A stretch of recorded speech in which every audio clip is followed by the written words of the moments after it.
Mark Schroeder, thanks for joining the VoQuest Podcast, man. I'm No, excited for thank our you for having me. conversation. I Absolutely. really, yeah, I appreciate it a lot.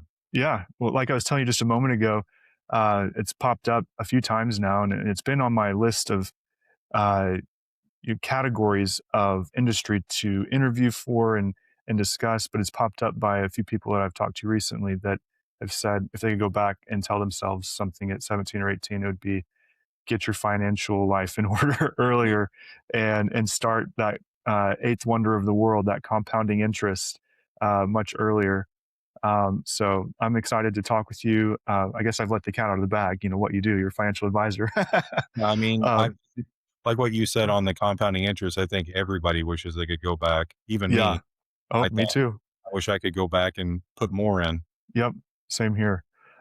So just to kind of set context and hear more about you and your story. Um, could you tell us, what you do as from day to day, what a day in the life looks like, and then tell us how you got there, and then we can go into some Yeah, more tactical, applicable best practices for our audience. yeah. So my day to day is really a lot of it is helping people plan. So I come in the office every day. I always have tasks in front of me of like looking over accounts, looking where positions I can help people, making contact with current clients or potential clients. Um, and then there's always stuff that's going processing. Like, so I do a lot of that in our office. I'll process a lot of the documentation, moving accounts from other brokers or 401ks and stuff like that. So that's kind of my thing. And I get a lot of phone calls from people, they may need distributions or they have questions about what it's going to do if they do take money out and that kind of stuff. So I have a broad area of not just doing financial, but a lot of just helping people manage their lives in a broad way. Sure, So because finance and money is the engine that makes moves yeah, moves everything. It's what everyone does for their living, right? They work for a paycheck. Um, correct. we need it to survive, and so it does touch everything. I was talking with a financial advisor, a friend of mine, a couple weeks ago, and he asked what would typically be a pretty personal question, and he's like, "If you don't have to answer that if you don't want to," but he's like, I usually dig pretty deep with people," and I was like, "No, it's okay." So you probably get in the weeds on a lot of things. We get it. Yeah, it gets pretty intimate, and then they have to really trust to share that with you, and you have to be very confidential about people's. You have to be a trustworthy person first off, and then you have to be very confidential with their information. You don't want to disclose it to people because it's very private. Hmm. Everybody's in a different situation. Some people may have a lot of money, some people may not have a lot of money, and that's where I was talking about. Or when people make phone calls asking questions, if you got a guy that's got only $200,000 and he's 64 years old and he wants to buy a $80,000 truck and take it out of his IRA, I'm going to advise him that's probably not a good idea. Yeah.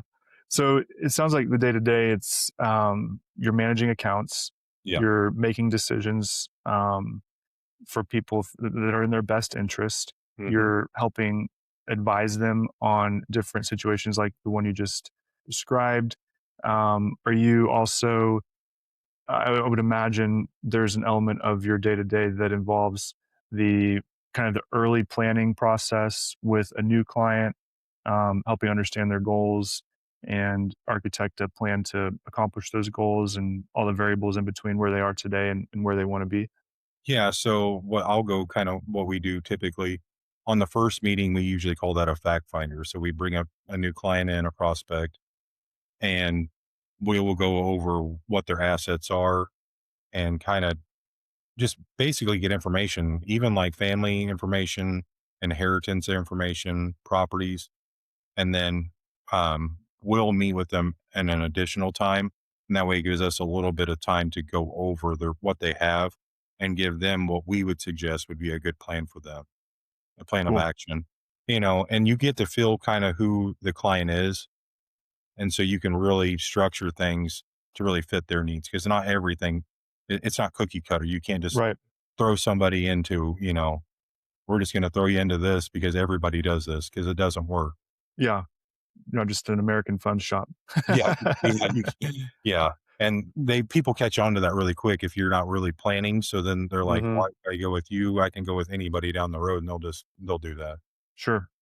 So that's a great principle to, extract, and that is in a free market, which we're Yeah, in, supply, demand, and competition.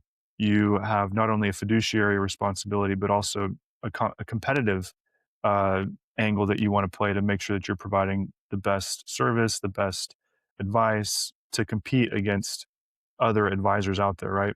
correct. I mean, they can pick anybody to work with. Why would they want to pick me? So that's why we have to really prove who we are. Hmm.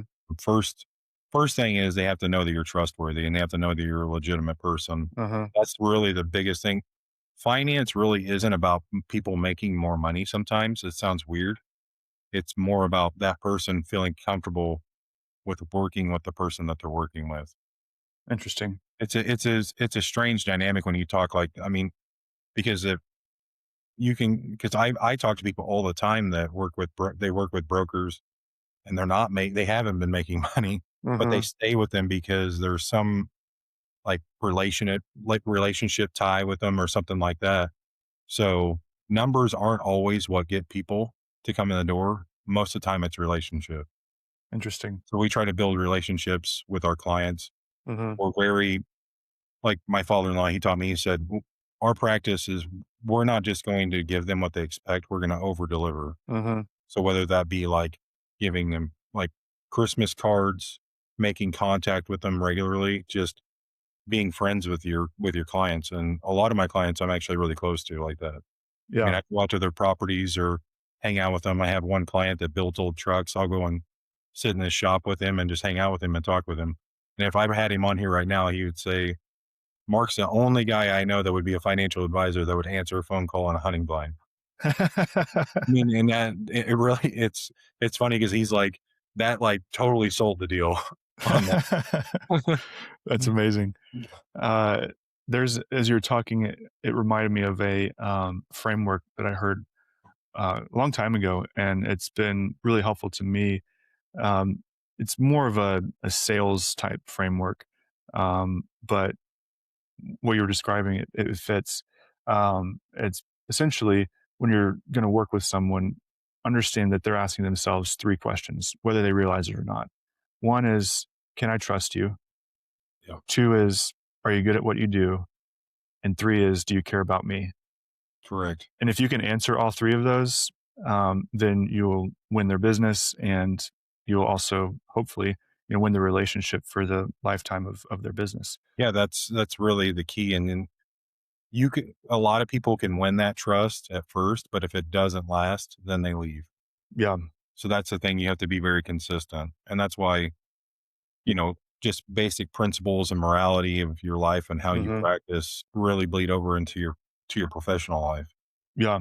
That's, we could probably Anybody riff on that for quite some time. anybody Uh, can tell somebody one time, but can mhm. you consistently deliver? Yeah. And I so mean, that it's what you're all talking about there is character, right? yeah, And correct. values, and living that out. Yeah. And when you're managing people's finances and money, uh, It's very it's sensitive. very, yeah. Anybody can sell somebody a car, but can you come across with somebody and have their whole life trusted to you is a very important thing. And I take it very, very personal and it's a very important aspect. And I realize that I want them to be treated the way I want to be treated. Yeah. Golden rule. Love that. So, real quick, how did you get into this profession, this vocation? Um, my first time thinking about getting the vocation was when I was in my mid 20s. I actually applied to work at New York Life, and it's a Okay. pretty big, lengthy process. I went and took all my testing. I passed all my testing. And then they actually take you through multiple interviews, bring your wife in through an interview and see if it's actually a good fit. I was actually selected to go in and work for him as an agent. Um, at the time, we had 6 kids. I was already working at UPS, and it was just a really big leap for me to just to go out on my own at the time Hmm. because I was early. I didn't have enough saved to, you know, go. I mean, what if you didn't make any money for a whole year? Yeah. That's a scary decision when you're taking care of 6 children. So, Yeah. that was my first initial real kind of thinking about doing it. I Hmm. always had an interest in finance. I was always the guy at UPS that was encouraging other guys to invest in their 401ks, and then, UPS implemented the Roth 401k. Oh, cool. And so you can, that's what I quit putting it into my 401k, regular 401k, and started contributing everything to my Roth 401k, and was really, really instrumental in talking to other guys that I worked with and doing it. And a lot of those people actually are now my clients. So it's kind of That's neat. cool. It comes, full circle. But so I always had an interest in it. Um, and then, so I worked at UPS for close to 15 years, not full time. I worked part time some of it, but then I drove for about 6. And then my father-in-law that I work with now, he actually asked me to move to Utah to work with him because I'd go and visit him all the time. He's like, I think you'd be really good in the industry. Um, You'll get, because I didn't have my licenses anymore. I let everything lapse. He's Hmm. like, get licensed. And so I thought about it and I'm like, I don't really want to make the move to Utah. And so I won the battle. He moved here. I don't know why he decided to do that because the grandkids were here and these are his only grandkids. And so he moved here, he moved his practice, and then I got licensed again, and then we started working together. And so I've been going on 7 years now doing it with him. And so that's really, he's the one that kind of took me under his wing and showed me. He's been doing it since 1983.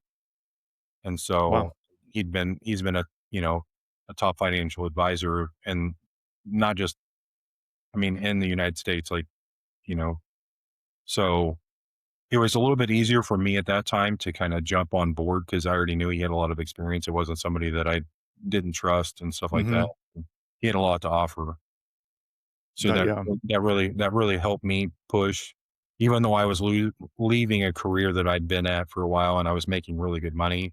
I felt more secure because I'd saved more money. I saved money just in case things go sideways. So I had enough, and I actually I needed some of it because the first couple of years weren't easy because you got to get new clients and stuff like that. So thankfully, I had a plan um, to kind of subsidize my income as I was building a client base. That's amazing, and that I feel like is probably a perfect segue into what young people can do today to help set themselves up for, a someday. Maybe they want to start a Yeah, business, maybe they want to buy a business, maybe they, just need to set themselves up for a massive change in the markets when bubbles burst right. or an industry gets wiped out. So what are some practical tips that or habits that a young person could employ to get started? I think, I think with, you know, gearing towards homeschool, most people already have this, but it's really your core principles and beliefs and just being a, a person of character is the number one thing. I think that's the most important thing. And then your work ethic, because nobody was ever successful not working hard. So Yeah, that's another thing. You have to be able to grind it out. Because it's not going to be, nothing comes easy. You look at a guy at the top of a mountain, he didn't get up there by not climbing. yeah, So those are the two things I think that are the most important. Then the other things are when you start small with a vision in mind. So like one thing is like my wife's talked to me about, it. She goes, I've always liked it because I felt secure because you've always had a vision hmm, of like not staying at one place. Um, just always trying to increase, and not just for gain, but for just because it's a good thing for my family. I try to embed yeah, my family. So I don't want to just be stuck. And it's okay. Some people don't mind doing, just the everyday 9 to 5, but I'm not wired that way. So, I never saw anybody successful that, like, if you true success never came like that. So hmm, having a goal, and taking small steps every day and just building on that. And sometimes you get knocked back a couple steps, but you just got to keep going. sure, I was in the military.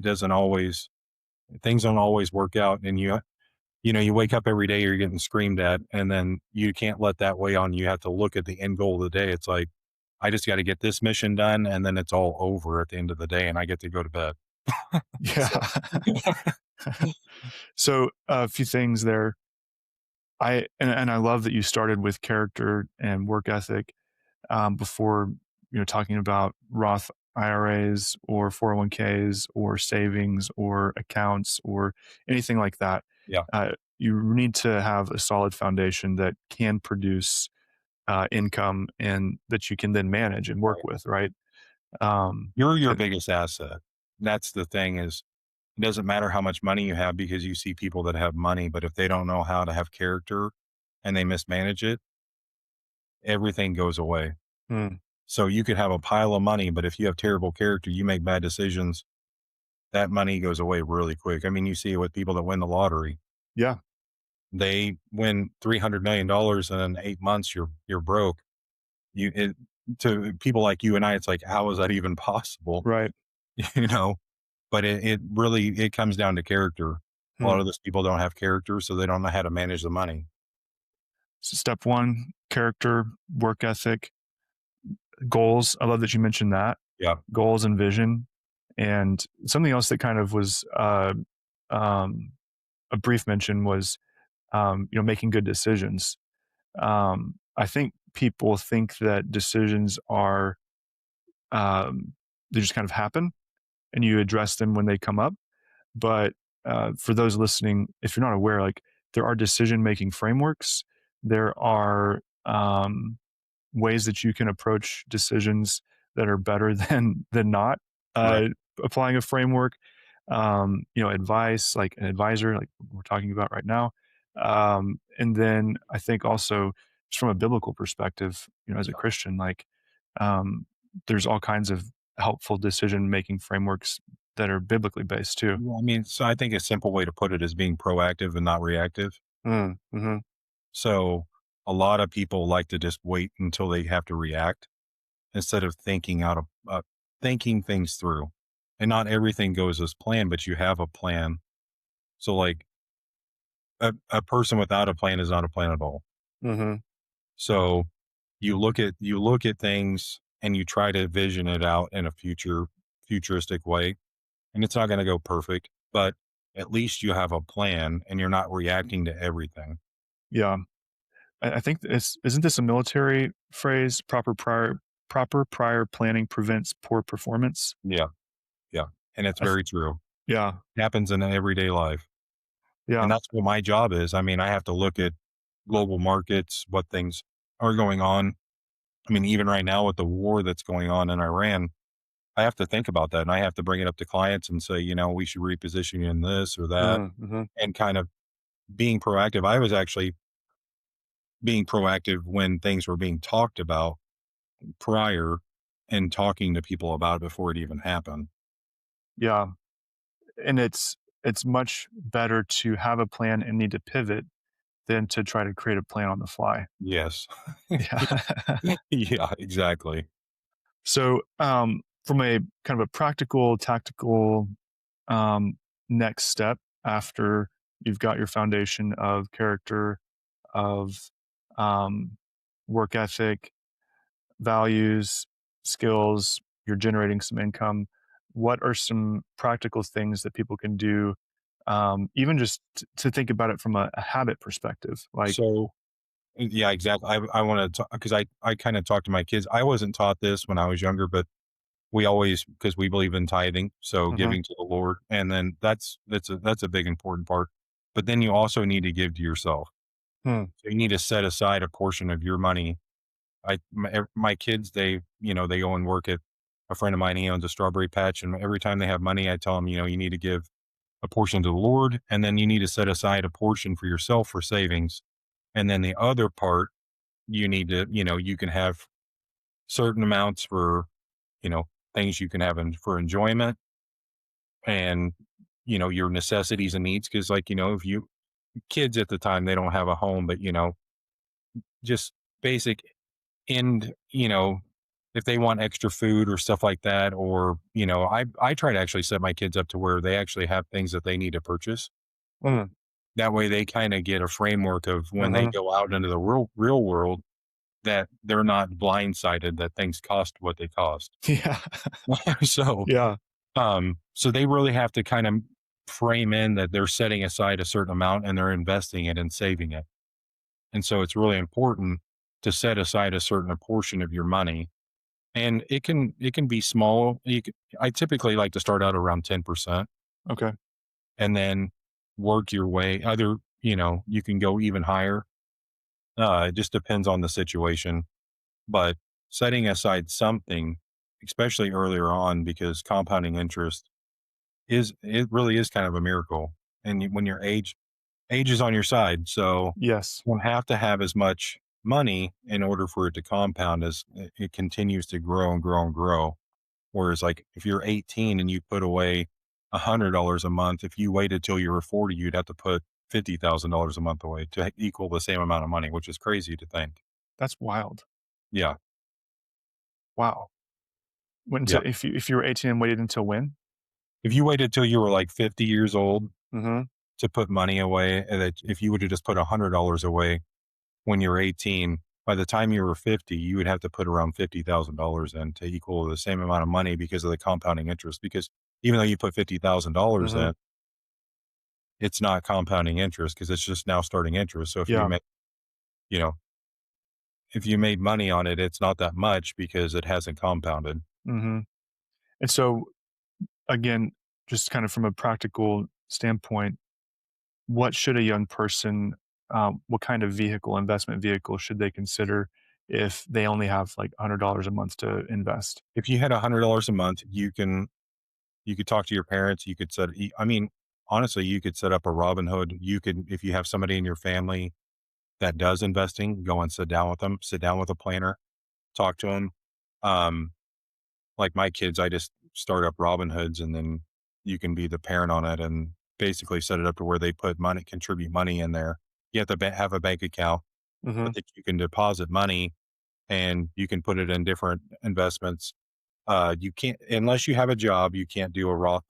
I like tax free. So like a Roth IRA would be where I would say to put money. Mhm. There's life insurance, like we talked on, before we got on here. Life Mhm. insurance is a big one. You're always going to need life insurance in your life. And so when you're younger, it's easier to apply for life insurance. And life insurance isn't always just something that's a death benefit. It's actually a vehicle that you can put in money and it grows tax free. So I would really strongly recommend that because if something happens in your life, an event where you get sick or something like that, you can accelerate the death benefit too, even Hmm. while you're alive. Or you may never qualify for life insurance again. And it's a tool that you really need to have. And you can put a lot more money into life insurance than you can in a Roth IRA. Roth IRA, you can only put in 7,500 right now if you're under 50. Okay. So, um, it's a great tool. Um, And so to break down some definitions too, for those who don't know, Roth IRA, that term Roth um, references the ability for it to grow tax free so tax that free. the money that you put in, you've already paid taxes on it. And then whatever grows from that, is it 59 and a half? Is that It's when you can 59 like, and a half. Before you can take it out at 59 and a half without paying a 10% penalty. Where life insurance, there is no 59 and a half rule. You can pull it out at any time. okay. That's another benefit to the life Hmm. insurance side. I'm not trying to, push either one, but I honestly, both of them are great. I do both. Hmm. So I contribute to both and Hmm. max out my Roth IRAs. And then I have the life insurance side and I can put more money into it. And for another kind of definition, if you have a job and they offer a 401k, that is a pre-tax Correct. investment where you can contribute money to be invested, and you don't get taxed on the money you put in. Correct. You'll get a deduction on your taxes. Um, and then everything that you pull out though after 59 and a half will be taxable. So the reason why I like tax free because you pay the tax now. Mhm. Typically especially when you're younger, you're paying lower taxes because you're not making as much income. Mhm. So that compounding interest that's gaining interest and it's making it tax free is a very powerful tool. Tax free wins every time. Yeah. I see it all. Most of the problems I run into with people in retirement is taxes. And business owners, it's Yeah. like, try to build your business and then like your second focus is how do I How do you avoid structure tax? this to avoid taxes? Yeah. Correct. And so if your whole retirement nest egg is taxable, you run into major problems because your Medicare is tied to that. There's a rule called IRMA. Huh. So it will, once you make over a certain amount, most of your assets become taxable. Your Social Security becomes taxable. So as a married couple, if you make over 34,000, 50 to 85% of your Social Security becomes taxed, Wow. and it's already been taxed. So it's a double tax. Huh. So when you think about that, even though you get let's say you get a 20% deduction on what you put in, is it really worth it? Because it's not how much money you make, it's how much money you keep. Yeah. Oh, I like that. Yeah, It's not how much money you make, it's how much money you keep. correct. Yeah. And so if it, it, and even if you make a lot of money, but if you can only keep half of it, that it doesn't sound crazy because I see people Yeah. like that where when they start pulling that money out, I mean, they jump into the between state and federal tax. I mean, they're in the 40% range. That's And that's just wild. that's it's astronomical. I mean, that's a lot of compounding interest that's gone to taxes. Yeah. So start early. You have time on your side. You do have time, and the time is now. Yeah. It will never be easier to take the time to get this habit developed. Get a bank account set up, open an account. Like I like the idea of Robinhood. Yeah. And then when you open up a Robinhood account, what should they look for? Because I know you can invest in individual stocks, You can do um, individual stocks. I would suggest doing ETFs because their ETFs. expense ratios are really low and they're diversified. So you don't have to really be a stock trader. Hmm. You can kind of just go on there and look for different sectors I mean, even if it's sectors that you like if it's energy sectors or they're heavy into AI or things like that, you can Hmm. invest into those and be diversified through multiple companies. Because if you're in an individual company and that company goes down, you lose your whole investment. Yeah. So it's better to be diversified. And And you can then, do that through single ETFs. So hmm um, it's really simple. I was talking to CW about it earlier. You can even go and use AI and ask them which, like if you like an energy fund, you can ask AI what energy funds have made the most over the past 20 years, huh, and it'll give you a list. And it kind of get it doesn't it's not perfect, but it's going to sure. give you a more it's going to give you a list of things, and you can go and do your personal research on it and see if you want to actually invest in those.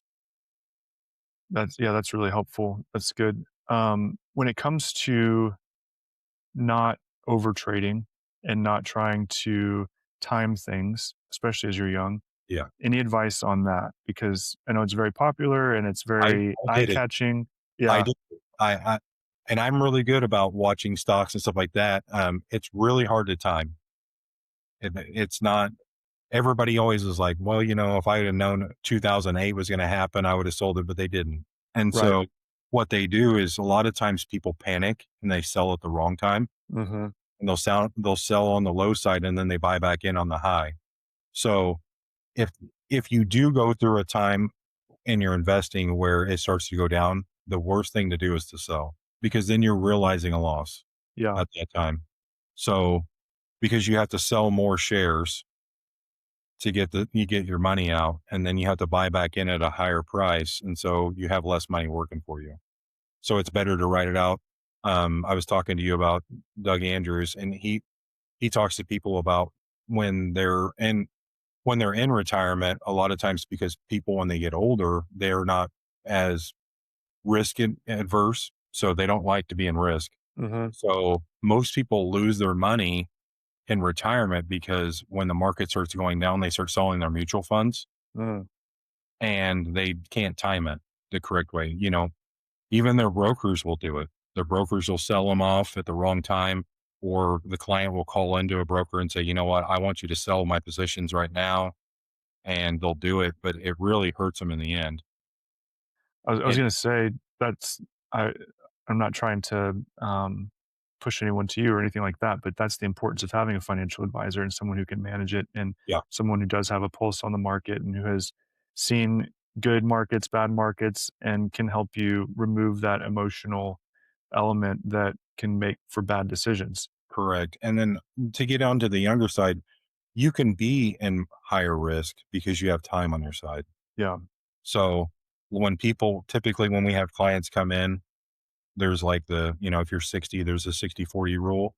But there's products out there that we can put people in that they don't lose when the market goes down, but they can still participate in the gains of the market. And so that's where we try to position people in that, because they really don't need to be in risky things. They've already risked everything up to that point and they've Hmm. made the gains. So it's time to lock those gains in and make a modest rate of return instead of trying to go for trying to hit home runs all the time. Yeah. When you hit home runs, sometimes you strike out. And if the market's down and you're living on your investment, well, what you're doing is you're reverse dollar cost averaging, because you have to pull you have to sell more shares to get the same amount when the market goes down to live on the same amount of money. Huh. So if you can guarantee that you're never going to lose your principal, that's what we show people, is to protect that nest egg, but still participate in the market. That's fascinating. Yeah. It's a very important key because, I mean, think about it. If you're 65 and you've worked your whole life for this, you don't want to watch it go down 40% overnight. Yeah. If it goes down 40% and you still need to have the same amount of income, Yeah. you have to sell more to get the same amount. So then you have less working for you. We Hmm. show people all the time, if you have $100,000 and you lose 50%, well, what do you got to make to get that back? 100%. Exactly. Yeah. Yeah. A lot of people tell It doesn't naturally, it's like, A lot of people tell me 50% because you lost 50%. No, you only have $50,000. So now you got to make 100% to get back to 100,000. mhm. Which is also, again, back to taxes, why that's so important to have it structured Correct. properly. Because if you are down, Because it does and the same thing. yeah, if you're going to have to pay another 40% of taxes on that, uh, phew, you're, It yeah, hurts. that would be a Yes. sad place to be. Uh, You can see a grown man cry. I bet. I bet. Um, okay, cool. Any other tips or advice from a strategy perspective? Just getting started, getting interested in this. I heard someone say one time there's three legs to finance. It's savings, investing, and insurance. Yeah, You mentioned life insurance, but for someone who's young, I didn't learn about life insurance until I was much older and had a family, I didn't and then it either. was more important to me. But I think that would be interesting to share a little bit more, just practically speaking, what it is, how it works, and what the value and benefit is of someone getting it early. Yeah. So life insurance, when you get life insurance when you're early, the cost of the life insurance is a lot lower than it is when you wait. Um, a lot of people will tell you to get term insurance. Term insurance is a good thing, but it expires. So Hmm. that's why they call it term. So you get a 30-year term. If you're 20 at 50, that goes away. So you've put in all these premiums and then you get no money back out of it. I'm just being honest with you, most term policies, 96.8%, I believe, is the number, like last time I checked, don't pay out. The reason why is because people typically live past the term. So we're more into permanent insurance because you can go in and that cost of insurance is really low. It's going to be more than it would be if you bought term. Right. You you can actually use that as an investment vehicle too. So we call it the trifecta. You got the death benefit, you've got the cash building abilities, and then you can also use the death benefit while you're alive. So if you have a chronic or terminal illness, you can accelerate that death benefit and use it tax free. And so I've, I haven't personally had a client that it's like, I've had them use it, but I haven't had it to where that's totally saved their finances. But I've heard stories where people, let's say you get terminal cancer and you live through it. Well, what happens when you have terminal cancer? Typically you can't work. Yeah. So you need access to cash, and you can use the cash of the death benefit to sustain your life. So a lot of times people, when they do get terminal illnesses, they lose most of their assets because they have to sell their home. and stuff like that. And if they lived through it, now they're broke. And so Mm. they're in financial disaster. But if they would have had that, they would have been able to make it through. Wow. So it's a neat thing. I mean, you really need to protect yourself. There's a reason why people, have home insurance and Hmm. have car insurance, because if something happens to it, like my home, I mean, it would hurt to have to come up with, $500,000 to rebuild my house. Yeah. I have, Yeah. so, but I have or I mean, I have, homeowners insurance to take care of that. And your Yeah. life's the same way.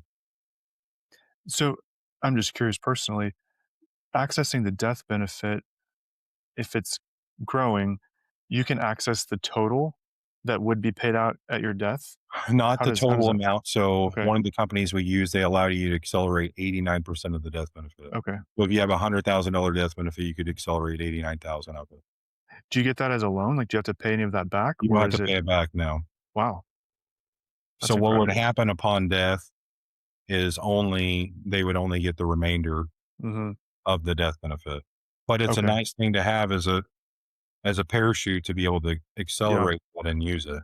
Yeah. If and when We have needed. people use it even when they're older, they'll get it because they can use it almost kind of like long term care, because long term care is kind of going out of the wayside, Okay. and they can use this for their long term care, and they don't have to send in expenses. So, like typically when you have a long term care policy, you have to submit your receipts and expenses. And with this, as long as you within 90 days, you have to be certified by a doctor that you have a terminal or illness or chronic illness, or they call it your two daily activities of living where you can't transfer, bathe, or feed yourself. Then you can accelerate that death benefit and use it kind of like long term care. And you can use the money for whatever you want. You don't have to just use it for those purposes. I mean, if you knew you only had 3 months to live and you had access to $500,000 and you wanted to take your family on a vacation, you could use the Hmm. money for it. Not saying it's the best thing to do, but you can. Yeah. You have the option Yeah, versus not. correct. Yeah. It's not completely, tied up to, and a lot of times people, they, they don't, when they buy a long term care policy, I'm not, putting down long term care policies, but they may be in long term care for 3 weeks and then they die. Well, they paid in all these premiums into long term care and then it goes away. Hmm. And long term care actually right now is more expensive than somebody to buy a policy. Wow. Yeah. So, Okay. So yeah, character, work ethic, goals, decisions, take action. yeah. Get an account, start building the habit. Get something growing for you. Put your money to work. You worked hard for your money. Let your money work for you. Don't overtrade. Get an advisor. Get someone who can help you work through the emotional swings that you might experience in the markets. Yes. And then protect it and yourself. Get sounds like is it called full life? Uh, There's, whole life. whole life and then there's index universal life. Okay. I like index universal life because it's tied to indexes. Okay. So it actually indexes to the markets, where whole life, they just pay dividends based off of what the company makes on profit. And then they Okay. get back to so they're, they're basically kind of the same policies. They just have different mechanisms of how they Hmm. let their participants build cash. Okay. So indexed Universal life. universal life, Yeah. IUL. Yep. Okay. And and then I would just probably add to that, enjoy the journey, Yeah. right? Yeah. I mean, Have fun with it. you work hard, enjoy the fruits of your labor. I Hmm. mean, that's the thing. A lot of times, and another thing too is, when you become a really good saver, sometimes it's hard for those people to ever let go of it. And so they never really are able to enjoy what they've worked so hard I've for. seen that. Yeah. Yeah. Yeah. And That's sad and hard to see. that's a part of my job, is to tell people that you can do this. You can Yeah. do these things. And another thing too is, you know, all the money in the world doesn't mean anything if you don't have your health. And Mm. so take care of your health. Um, and then enjoy your life. I mean, don't be frivolous with your money, but go and do the things that you want to do with your family and stuff like that. You can set aside enough money to do those kind of things because a lot of times when people get older, they can't do those things. Hmm, that's So good I see advice. people all the time that they get into their late 60s and 70s and they have a health complication. They can't enjoy their retirement. They're spending most of their money on medical bills.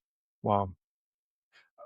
That just made me think of something to probably highlight that is a balance to that, which is um, compound interest can work against you.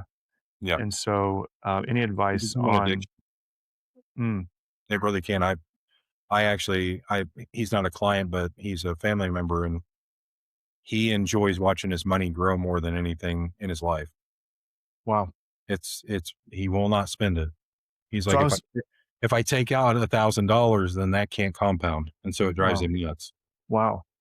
I was talking more about debt, but Oh, that's, I thought you were talking about on yeah, compound. I'm talking about compounding interest, even on building money. Sometimes that yeah, can, but debt is is a really big thing is, you know, minimizing debt.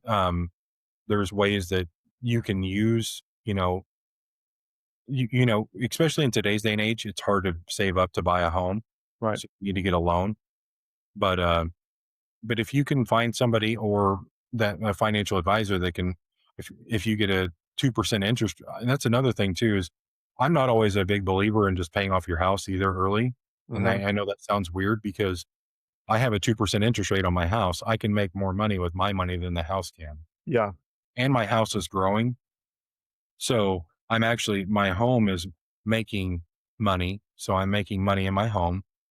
I'm not tying up all my money that I can make interest on because a lot of times I've seen people where they pay off everything, but then they don't have enough because they didn't save enough. They worried about paying everything off. And Hmm. then when they go to retirement, their house is paid off, but they still have to pay taxes. They still have to pay for their insurance and stuff like that. And they can't enjoy retirement. And that's another problem. So there's a good balance in everything because you don't want to be over in debt. Yes. Buying just And you credit do, cards, yeah. um, live within your means. That's the Hmm. most important part. And just because you can make the payment doesn't mean that you can afford Yeah. Yeah. it. I've heard people categorize it as good debt and bad debt. Yeah, What you're describing with your home would fall into the category of good debt because, yeah, like you said, it allows you to make more money by investing what you could pay down your house, you right. could pay it off early or whatnot, but But at only 2%, if I can make 7%, I'm making 5%. exactly, because it's only costing you 2% Correct. Yeah, to have the money tied up in the mortgage. yeah, So cool, yeah. Mark. It's a it it's a science, but and everybody has their and not every way is the right way either. That's another thing too. Everybody has different ways of looking at things or makes them feel more comfortable. So you have to take that. I have to take that into account when I'm sitting down with a client. Tailor So the protocol or the plan according to their needs and their mhm, wants and goals. yeah, Yeah, that's cool. Um, Mark, I'm curious if you could go back and talk to 17 or 18-year-old Mark, what would you tell him? there's a lot of things I tell 18-year-olds. No, I think I would have been more of a. I wouldn't change anything that I've done just because of where I'm at now and my family and stuff like that. I was actually talking to my brother-in-law today, and he was talking about if he would have joined the military when he would have never met my sister. Huh, So I think God has a plan and a purpose for everybody and where they go, but we can still be good stewards of those things. So, sure. but no, if I went back though, I would tell myself to save more, to be more diligent in my life. When I was younger, I was a little bit. I'm just being honest. I was a little bit more reckless. I was Uh-huh. a little bit of a wild child. I didn't have the greatest upbringing, so I didn't have a lot of training. So if I could go back and be my mentor, I would have totally directed me more into being a more physically responsible in how I look at the world and investing and stuff like that. The military is really what brought me into that. It gave me structure and focus. Hmm. So that kind of changed. And when I was deployed to Iraq, that actually kind of really took the veil off my eyes of what the world's really like. So that's when honestly, that's what kicked off my investing was that Really?